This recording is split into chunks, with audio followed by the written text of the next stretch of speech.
அண்மை செய்திகளை பார்த்து வருகிறோம். ஆம்னி பேருந்துகள் விவகாரம் தொடர்பாக விரைவில் கேரள அரசுடன் பேச்சுவார்த்தை நடத்தப்படும் என தெரிவிக்கப்பட்டிருக்கிறது.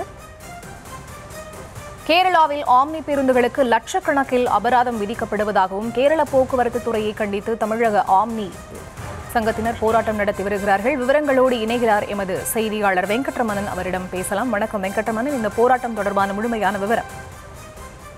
வணக்கம். தமிழகம் பதிவெண் கொண்ட ஆம்னி பேருந்துகள் கேரள எல்லைகள் தடுத்து நிறுத்தப்படுவதாக நேற்றைய தினமே ஆம்னி பேருந்து உரிமையாளர் சங்கத்தினர் ஒரு குற்றச்சாட்டை முன்வைத்தனர். 30க்கும் மேற்பட்ட ஆம்னி பேருந்துகளை கேரளா போக்குவரத்து துறையினர் திடீரென சிறைப்பிடித்து அந்த பேருந்துகள்ல பயணம் செய்த பயணிகளை நடுவழியிலே இறக்கவிட்டு பயணிகளை சிரமத்துக்கு உள்ளாக்கிறார்கள் என ஏற்கனவே நேற்றைய தினமே ஆம்னி பேருந்து உரிமையாளர்கள் ஒரு குற்றச்சாட்டை முன்வைத்தனர். இன்றைய தினமும் கூட கேரளா அந்த கோயம்புத்தூர் எல்லை பகுதியை கேரளா தமிழகம் ஒட்டி இருக்கக்கூடிய அந்த வாளையார் பகுதிகளில் பல தனியார் பேருந்துகள் ஆம்னி பேருந்துகள்ல காலை முதலே அந்த மாநிலத்துக்குள்ளே உள்ளே அனுமதிக்காத அந்த பேருந்துல பயணம் செய்த பயணிகள் அந்த பேருந்து ஓட்டுநருடன் வாக்குவாதத்தில் ஈடுபட்டனர். இந்த நிலையில தான் இது தொடர்பாக பேச்சுவார்த்தையை அரசு மேற்கொள்ள வேண்டும் என நேற்றைய தினமே ஆம்னி பேருந்து உரிமையாளர் சங்கத்தினர் ஒரு கோரிக்கையை முன்வைத்த நிலையில அரசு தரப்பில் இது தொடர்பாக பேச்சுவார்த்தை நடத்த இருப்பதாக ஆம்னி பேருந்து உரிமையாளர்கள் சங்கம் சார்பாக தகவல் தெரிவிக்கப்பட்டிருக்கிறது.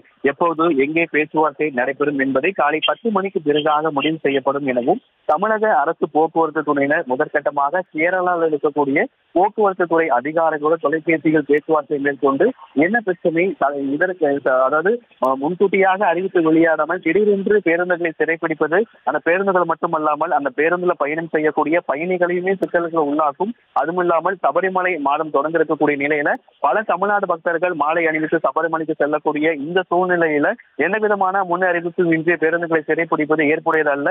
அதனால கேரளாவில் இருக்கக்கூடிய போக்குவரத்து துறை அதிகாரிகளோடு அரசு தரப்பில் பேச்சுவார்த்தை நடத்த இருப்பதாக ஆம்னி பேருந்து உரிமையாளர்கள் சங்கம் சார்பாக அறிவிப்பு என்பது வெளியாகி இருக்கிறது. 10 மணிக்கு பிறகாக இந்த பேச்சுவார்த்தை நடைபெறும் எனவும் அதற்கு பிறகாக இதுல உரிய நடவடிக்கை மேற்கொள்ளப்படும் என தகவல் தெரிவிக்கப்பட்டிருக்கிறது.